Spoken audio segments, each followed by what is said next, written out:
Can you see me? Hey guys, welcome to Mara's Juncture. I am Mara, and today we are back with another Bookish vlog, which my baby does not agree. What? No, you be quiet. No. So we're doing another little Bookish vlog today. Why? No video. Why no video? No. No? Okay, well, can I record this segment and then we can go into the store? Please? No. Why not? It's actually no video. Okay, 1 second, babe, okay? No video. Can I talk about this book first? No. I need to talk about the book first. No. No? So we're going to go in the store first? Yeah. Alright. Alright, y'all, so we're on our way into the thrift store because I just want to see like what books they have, because I've been itching to come here for a while, but it's some ways for me. It's not too far, but I was just watching Danny's video and I'm like, okay, bet I got some time today. Let's go and see what the books are hitting for. Y'all, my baby doesn't want me to be great, and I'm not going to be able to say too much because the music playing, but yeah.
I don't get copyrighted for her stuff in the background because she's watching YouTube Kids, and as you can hear, it's like extremely loud.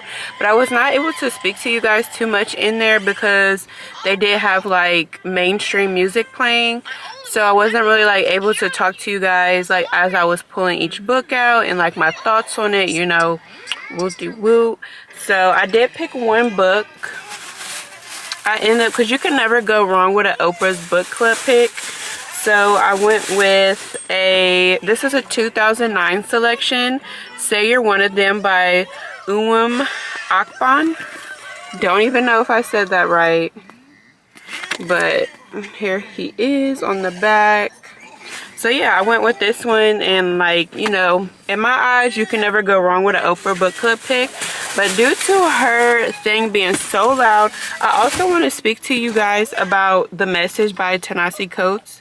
But I'm not going to be able to do that right now with her, like, child. Trying to record with pretty much a toddler is not easy. So I think we're about to go get a bite to eat before I have to go get my other children from school.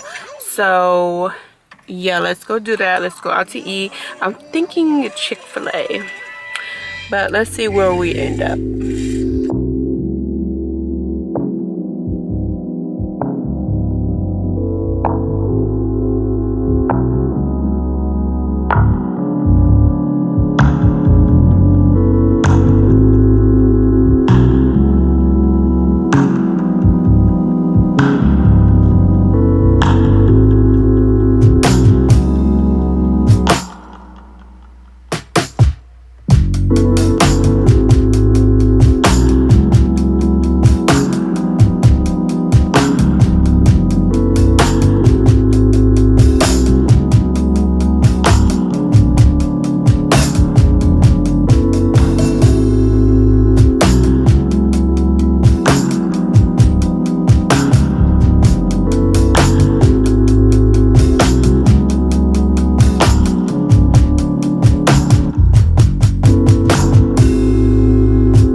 I just turned this lighting.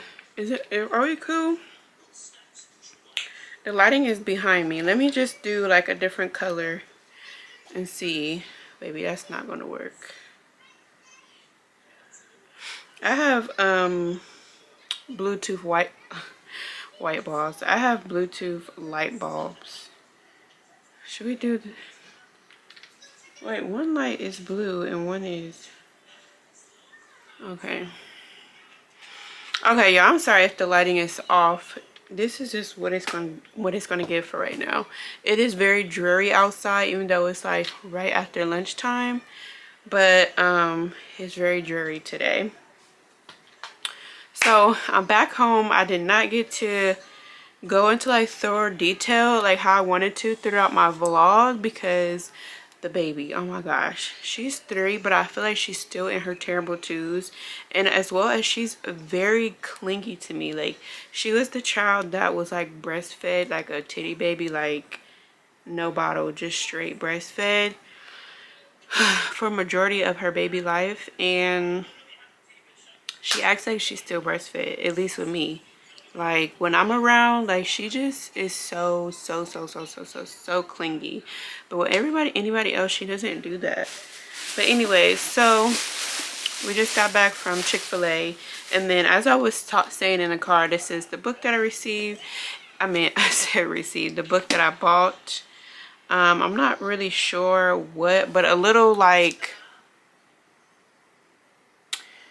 I don't know if I want to read it to you guys or not, but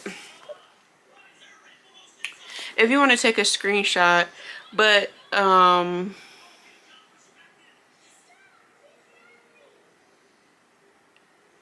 was trying to decide if I wanted to like give you guys a little taste of what the book is about. Okay, a family living in makeshift Ashanti in urban Kenya scurries to find gifts of any kind for the impending Christmas holiday. A Rwandan girl relates her family struggles to maintain a facade of normalcy amid unspeakable acts. A young brother and sister cope with their uncle's attempt to sell them into slavery. Aboard a bus filled with refugees, a microcosm of today's Africa.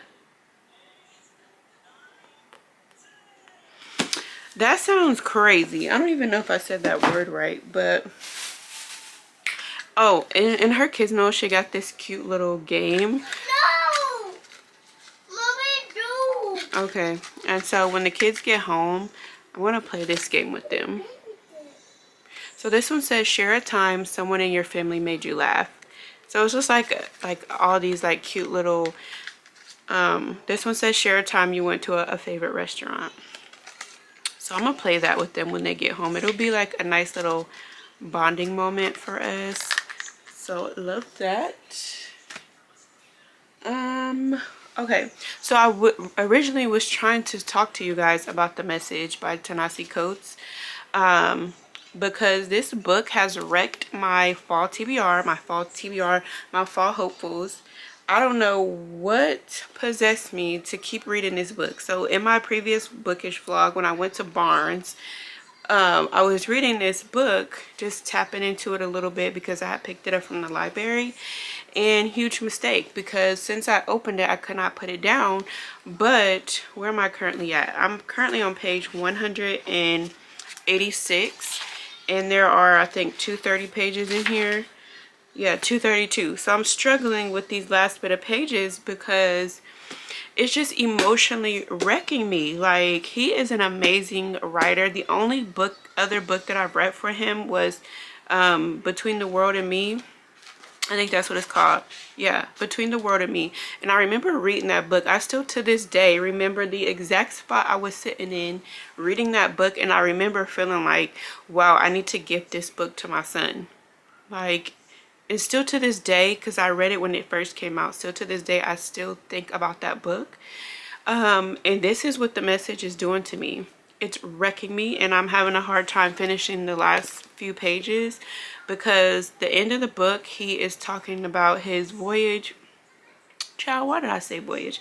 He's talking about his journey in Palestine. He went to go visit Palestine, and so to read about his experience, as well as, excuse me, put it together with all the gruesome videos and images we have seen the Palestinian people go through, it's emotionally hard for me to stomach. Like, I feel things so deeply.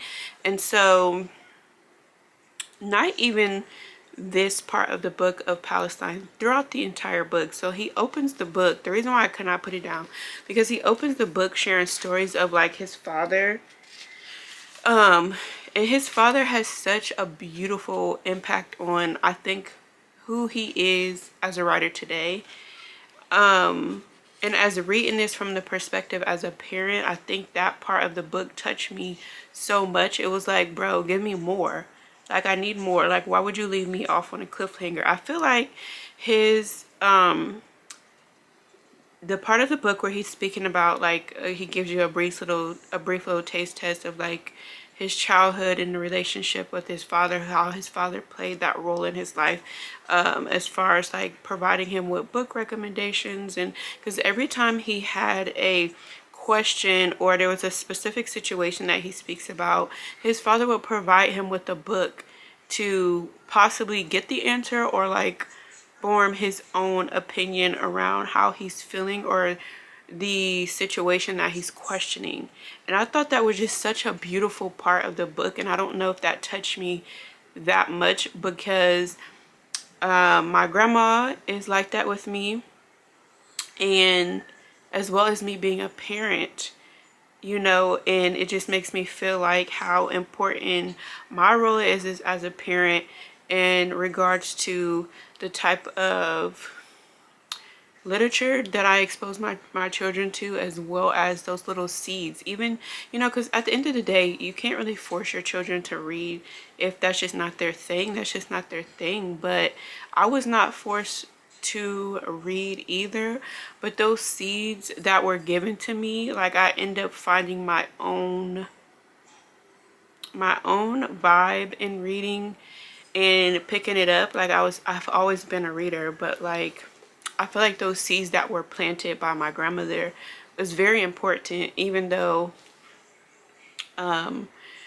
you know, that even though I was not forced to read, it played a significant role in what I read today and my view on, you know, being able to dive deeper and find information instead of like relying on the opinions of others, or being able to go outside of what I was taught and to try to look further, you know, to unlearn and reteach myself. And so I really love that aspect of him mentioning, you know, that relationship with his father. And then another thing that stuck out to me as well is, yeah, I don't know if this toddler gonna let me get through this segment. So another thing that stuck out to me as well is how he was speaking about his experience in school. So I'm trying to find it because I can't remember if he said that he had ADHD, because he did mention ADHD in here. So I'm trying to, I don't want to like, you know, diagnose him with something he didn't even say he had. But he did state, I'm paraphrasing, this is not exactly what he said, but to sum it up, he had a hard time in school when he was younger. Of course, his grades didn't reflect that because he was able to do his work and he did a good job at doing his work. But he said he just had a hard time just being in a classroom setting. And that resonated with me, being a mother, a black mother to a little black boy. And if you are a black mother as well, or even a black father with a little black boy, then you know why that resonates with me. As well as if you work in the school system and you're for the people, then you know why. Because yeah, that's enough for another day. So that touched me. But the book follows his journey to a synagogue in Africa, as well as South Carolina, and then he goes to Palestine. So when he goes to Africa, that touched me as well, because I also struggled with the feelings that he was struggling with, not entirely, but some of the feelings that he discusses in this part of the book when he's going, you know, making this journey to Africa. And, you know, because as a black person here in America, we're always told, you know, like, well, we grew up believing that Africa is the motherland. You got to go back to your roots and, you know, all that jazz. But then it's like, as we're older, then it's like, is Africa the motherland as far as like our personal origin? Because, and then the other arguments that are current is like, not every black person, African American person is, you know, roots are, you know, traced back to Africa. You know, there's some people saying like, no, you know, there were Indians here in America first, so some black people are from India. You know, it's just that whole thought piece right there. And then it's just like when I was younger, I did grow up around a lot of people who were not from America, who were from other countries. And they would always be like, oh, I'm from here, I'm from here. And I always felt lame as a child sometimes where I could not say like, oh, I'm from another country. And so, and then I'm also someone who is like big on genealogy. Like I really want to know like where all my ancestors came from. Like that's something that like if I could be on that show, like what was that show called? Where they, it was like two different ones they had. But families, I can't even remember what the show was called, but I watched all of those, me and my grandma. And I always like wish I could be on that show and they could trace back my family history, because I did grow up with all of my great grandparents except for a pair. So I grew up with three of them. I knew three of my great grandmothers. I grew up with them until, you know, I was like maybe a teenager, but only one of them passed away when I was a teenager. But and one when I was like in grade school. And then my great grandmother, my maternal great grandmother, was alive into my adulthood. So I did grow up with all of my great grandmothers. So like family history is like so big for me. And then it's just like now that I'm older and hearing all of these different, you know, things about, you know, our origin and where we come from, and a lot of that is hard for us to obtain as black people. And then it just makes us feel, that part of ourselves feel, you know, somewhat empty, because it's just like it was robbed from us. Like we come from slavery, and it's just like we don't have that privilege of being able to, you know, say, you know, rep our hometown, not our hometown, but we don't have something to like rep. Like we came. So anyways, he explores that in Africa and those feelings of trying to, you know, feel that void in a way. Then he goes to South Carolina because they're trying to ban his book. And then he goes to Palestine. So that's where I'm currently at, trying to figure out like this part. And it's just like, baby, I think I need to switch over to an audiobook so he can wrap this up for me in his own words, because I'm struggling. And I feel like I'm now in a book slump because now I'm just feeling all of these different emotions from the book. I will say, if you read this book, go watch the interview with Trevor Noah, him, and there's another young lady on there. I will link it below, but that interview helped a lot. Like if you really want to get into the book and maybe you're struggling to understand a little bit, because his writing is very much deep and poetic. And so I feel like if you go watch this interview with him and Trevor Noah and the other young lady, I think you would just, it would make it easier for you if you're not used to this vibe, as well as it will break the book down, like his thought process a lot more. So that interview helped me out a lot of wanting more, because I feel like, baby, he left me hanging on certain aspects where I just feel like I need more. So go watch that interview, because that interview is what I needed, like more of a little bit, because I'm still like, baby, you owe me another book. A part 2. But yeah, y'all, thank you so much for watching. If you made it this far into the video, I need to go get my kids. But if you aren't already subscribed, go ahead and lock in with your girl. Leave me some love down in the comments. Go ahead and give this video a thumbs up, and I will see you guys in my next video.